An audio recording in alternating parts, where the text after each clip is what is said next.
La première chose que je voudrais préciser, c'est qu'un ancien membre du comité, parce qu'on n'est pas membre à vie d'un comité comme celui-là, j'ai été membre pendant 5 ans, c'est un mandat de 5 ans, ensuite j'ai laissé la place à d'autres. Alors le comité pour la mémoire de l'esclavage, devenu par la suite comité national pour la mémoire et l'histoire de l'esclavage, je vais faire un tout petit historique de ce comité, c'est intéressant quand même de savoir, je pense. C'est une création qui est issue juridiquement de la loi Taubira. La loi Taubira, je vous rappelle, c'est la loi qui a été votée définitivement le 10 mai 2001, promulguée le 21, mais votée le 10 mai 2001. Je ne sais pas si cette date a été retenue. Cette loi qui qualifie l'esclavage et la traite négrière de crimes contre l'humanité. Alors à l'époque, c'était le seul pays qui avait voté une loi qualifiant l'esclavage, la traite négrière de crime contre l'humanité. Depuis, quelques années après, il y a eu le Sénégal qui a voté une loi identique. Mais c'est tout. Les autres grandes puissances coloniales ont refusé de la voter, ou n'en ont même pas parlé. Aux États-Unis, on a refusé catégoriquement de voter une loi de ce genre. Alors, mais la loi Taubira comporte 5 articles. Article 1, celui que je viens de citer. Mais les autres articles développent en quelque sorte les conséquences de cette qualification juridique, le crime contre l'humanité. Et, par exemple, la loi impose, une loi, ça impose, l'enseignement de cette histoire dans l'éducation nationale, qui existait en pointillé précédemment. Vous voyez ? Maintenant, c'est rentré dans les programmes. Alors, on peut faire mieux, on peut faire mieux. Mais maintenant, c'est enseigné dans les programmes à différents niveaux, dans le collège, en primaire, dans le collège et le lycée. On peut améliorer.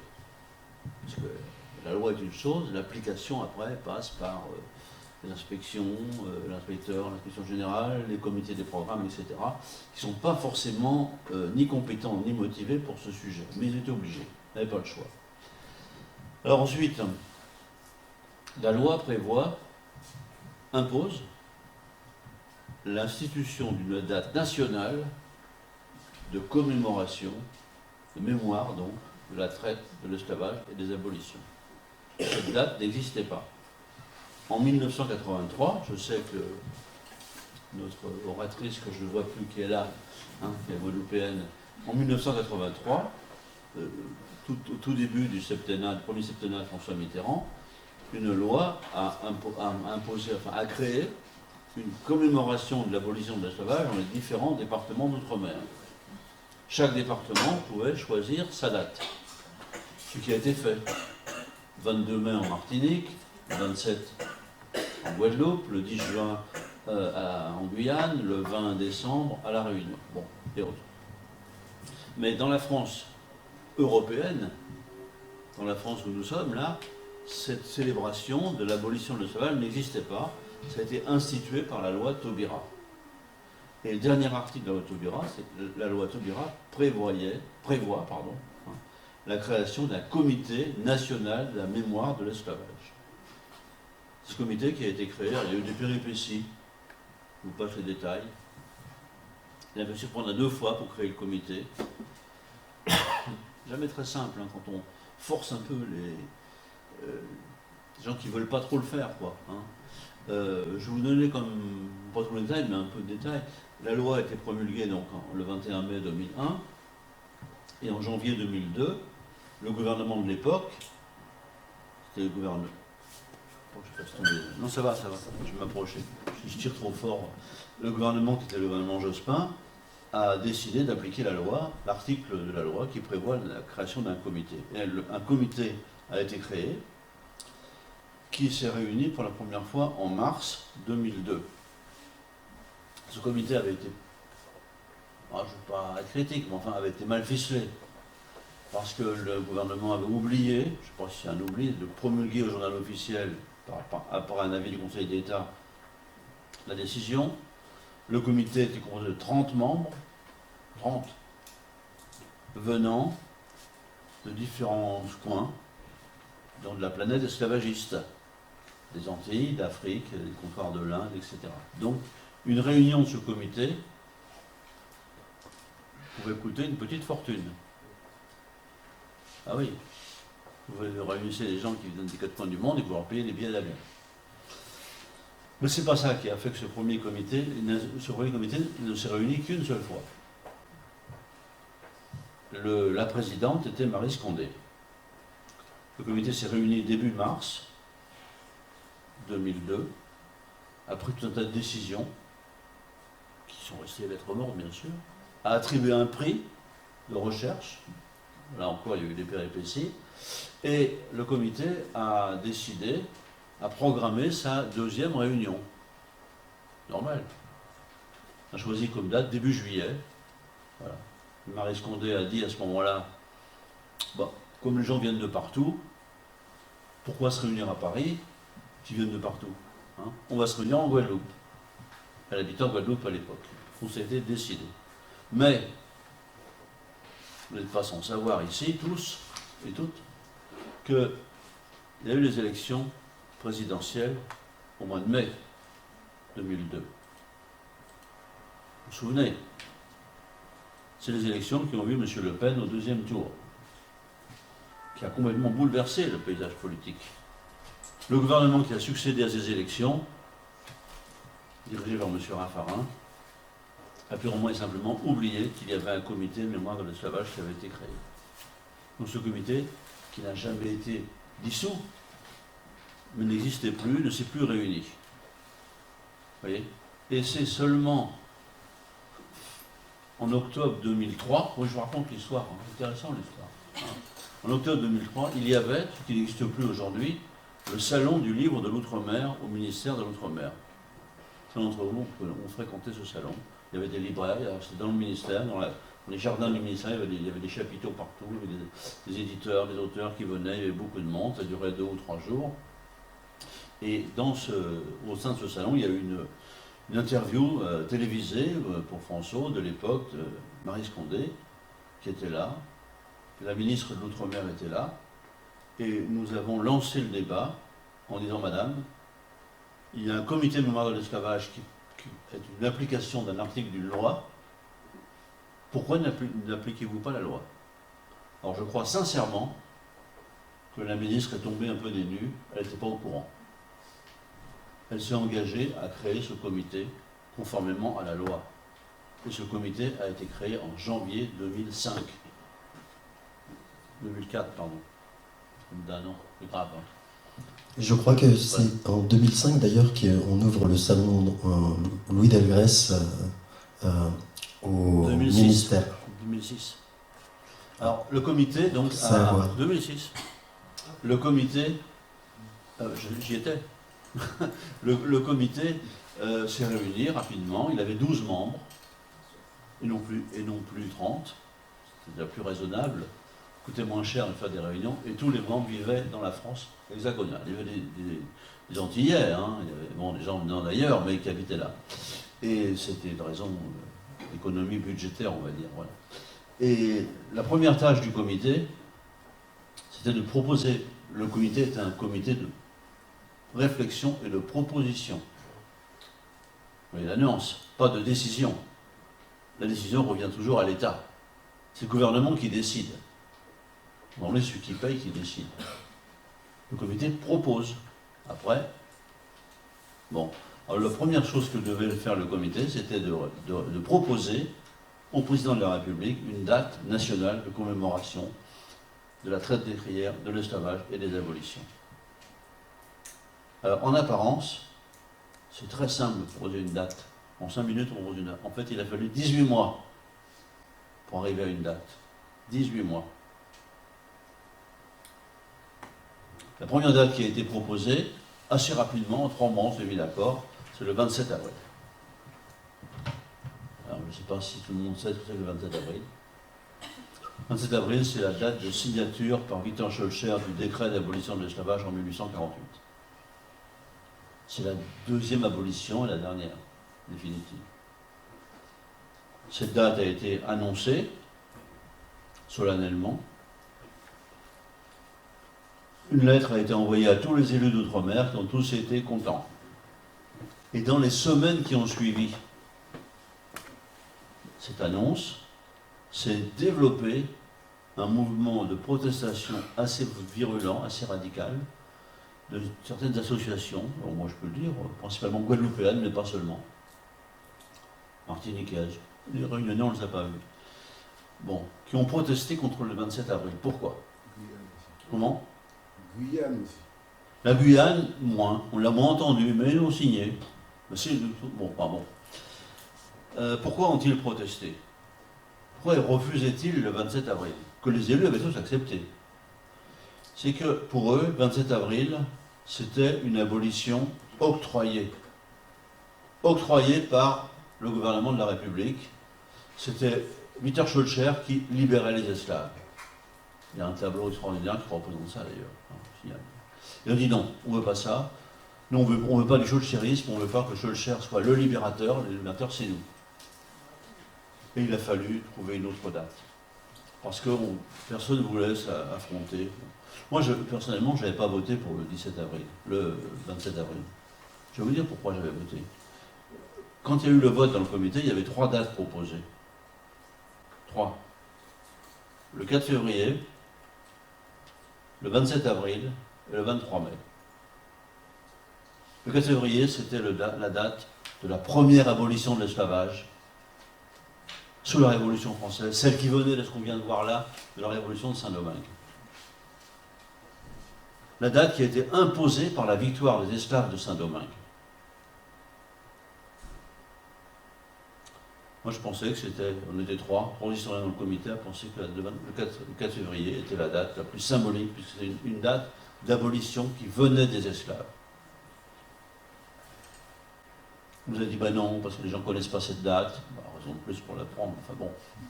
Non, parce que 8 ans après, Napoléon a rétabli l'esclavage. Bah, raison de plus, ça permettait d'expliquer que l'esclavage avait été rétabli.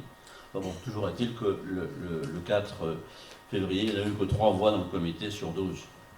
Le 23 mai, qu'est-ce que c'est le 23 mai?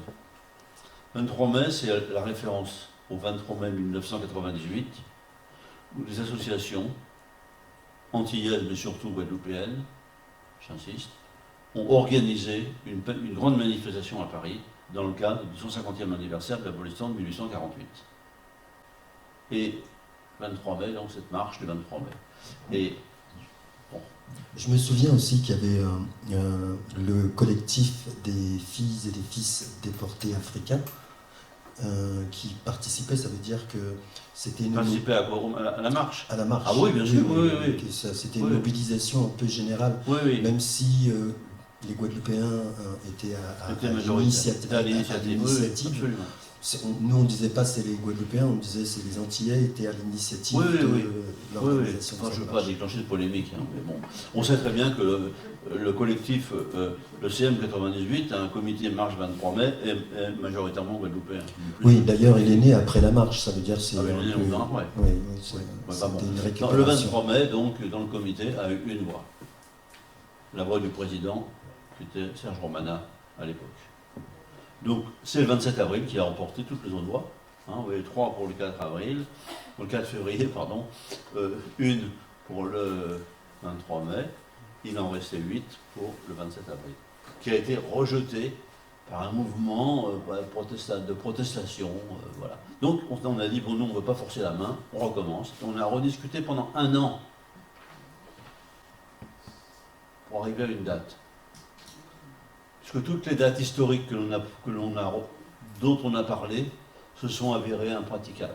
Soit parce que c'est pendant les vacances scolaires, alors là c'est se foutre du monde, excusez-moi l'expression, de proposer ça pendant les vacances scolaires, parce qu'on veut que cette date soit célébrée dans les écoles.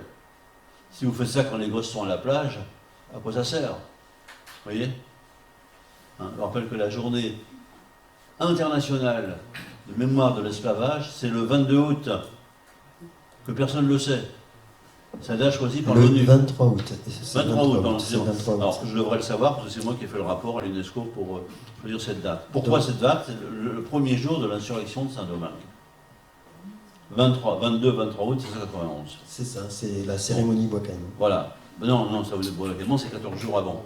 excusez-moi, les historiens sont maniaques sur les dates. Le bois Caïman, non, le 22-23 août, c'est l'insurrection. On est d'accord. Le 23, le cérémonie du bois Caïman, c'est 14 jours avant. C'est ce qui va entraîner l'insurrection après cette cérémonie. Les préparatifs peut-être de l'insurrection. Enfin bon. Mais oui, le 23 août, ça tombe à plat. Tous l'hémisphère nord, c'est l'été, ils sont en vacances. En hémisphère sud, d'accord, mais bon, c'est pas leur principale préoccupation. Vous voyez? Donc c'est une date comme ça qui a été choisie. Hein. À l'époque, je travaillais je collaborais beaucoup avec la route de l'esclave à l'UNESCO, et l'UNESCO avait été sollicité par l'ONU pour proposer une date nationale, mondiale de célébration. J'ai fait le rapport, c'est Doudou Diane qui m'avait demandé, j'ai fait le rapport, je l'ai encore, j'expliquais longuement que le 23 août était la bonne date parce que c'était la seule insurrection qui avait abouti à l'abolition de l'esclavage, la seule de toute l'histoire. Ça a été retenu. Bon, voilà. Alors, pour arriver, nous, le comité de mémoire de l'esclavage, on est reparti à zéro, et on a discuté pendant longtemps, on a écouté beaucoup de monde, on a reçu beaucoup de gens, et on est arrivé à la conclusion qu'une date faisant référence à l'histoire ne réunirait jamais un consensus. Nous, on s'est dit plutôt de se tourner vers le passé, de se tourner vers l'avenir. L'avenir, c'était le 10 mai, vote de la loi qui qualifie l'esclavage de crime contre l'humanité. Et là, on est tombé d'accord. Et le 10 mai, aujourd'hui, est la date nationale de célébration de la mémoire de la traite négrière, de l'esclavage et de leurs abolitions. C'est le titre officiel. Voilà, on est arrivé là. Alors, le comité, aujourd'hui, il a continué sa vie. Hein, il a eu d'autres présidents. Maryse Condé a arrêté son mandat pour des tas de raisons, de santé notamment. Vous connaissez Maryse Condé, hein, elle n'est pas toute jeune. Elle se déplace difficilement maintenant. Françoise Vergès a été présidente, puis Myriam Potias, puis Frédéric Régent récemment. Et alors, il s'est passé quelque chose, une décision a été prise il y a déjà plus de 2 ans maintenant, puisque juste avant de quitter la présidence de la République, M. François Hollande, 15 jours avant de partir, je crois, 15 jours avant la fin de son mandat, a pris la décision de créer une fondation pour la mémoire de l'esclavage. Ce que beaucoup demandaient depuis longtemps. Ça a abouti à une fondation. Alors la fondation, il a fallu du temps, alors ce que le président Macron a évidemment entériné, il est arrivé là, voilà, et il a fallu plus de 2 ans pour que la fondation soit effectivement créée. Il a fallu rédiger des statuts, et surtout il a fallu réunir des capitaux, réunir de l'argent, des sous, quoi, tout simplement, pour que cette fondation puisse exister. Et alors, je vous dis, là, c'est pas un scoop, c'est dans la presse, si vous lisez les journaux, c'était dedans. Vendredi dernier, c'était il y a 3 jours, donc, a eu lieu à l'hôtel Matignon, par le Premier ministre, la signature de la création officielle de la fondation. Elle a été créée vendredi dernier. Là, le 15, en fait, elle a été créée le 12, parce que l'arrêté du Conseil d'État est du 12 novembre. La cérémonie officielle a été célébrée vendredi à l'hôtel Matignon par le Premier ministre. Le président de la Fondation est M. Jean-Marc Ayrault, certes ancien Premier ministre, mais surtout, je pense, ancien maire de Nantes, la ville qui a été vraiment à l'avant-garde, qui a été initiatrice, qui a été pionnière dans la mémoire de l'esclavage. Ça a commencé en 85, ça a continué en 92, ça continue aujourd'hui. Oui. Nantes, qui a été le premier port négrier français, a pris conscience avant tout le monde du rôle de la traite négrière dans la construction de la ville et a assumé la mémoire, a assumé son passé. Oui. Ça n'a pas été simple, hein, mais en gros, maintenant, à Nantes, il n'y a plus trop d'opposition. Vous connaissez, il y a le mémorial, il y a un musée, il y a un monument, etc. Nantes assume son passé. Sous la présidence, sous le mandat de maire de M. Jean-Marc Ayrault. Oui. Donc, la fondation existe depuis 2 jours, là. Elle a un budget, elle a des locaux dans l'ancien hôtel de la Marine, place de la Concorde. Elle va y aller bientôt, les travaux ne sont pas finis. Observons. Et nous verrons. Alors oui, on m'a lancé sur cette question, j'ai répondu. Alors, le comité mémoire de l'esclavage, qui est créé par la loi Taubira, est intégré à la Fondation. Donc, en tant que tel, il n'existe plus. Il est fusionné dans la Fondation. Comment ça va fonctionner? Je ne suis pas dans les secrets. Vous savez, les historiens sont capables de parler du passé, mais on se garde bien de parler de l'avenir. Ça ne relève pas de l'histoire, ce qui va arriver après. Hein, c'est autre chose, nous verrons. Si la fondation telle qu'elle est mise en place aujourd'hui, avec des gens extrêmement importants dedans, très compétents, on verra. Hein. Si elle ne fait pas son travail, on verra. Qu'est-ce qu'une fondation avec 9 millions d'euros peut faire Je crois qu'on viendra aux questions. C'était une présentation du CNMH. On viendra aux questions après, parce que les débats, la conférence n'a pas véritablement commencé. Non, mais on va s'y mettre. Bon, j'ai répondu à la question qui m'a été posée. Je crois qu'il faut faire un historique assez long. Il faut bien comprendre comment ça marche. Comment ça a fonctionné, comment il y a eu des échecs. Le 27 avril était un échec.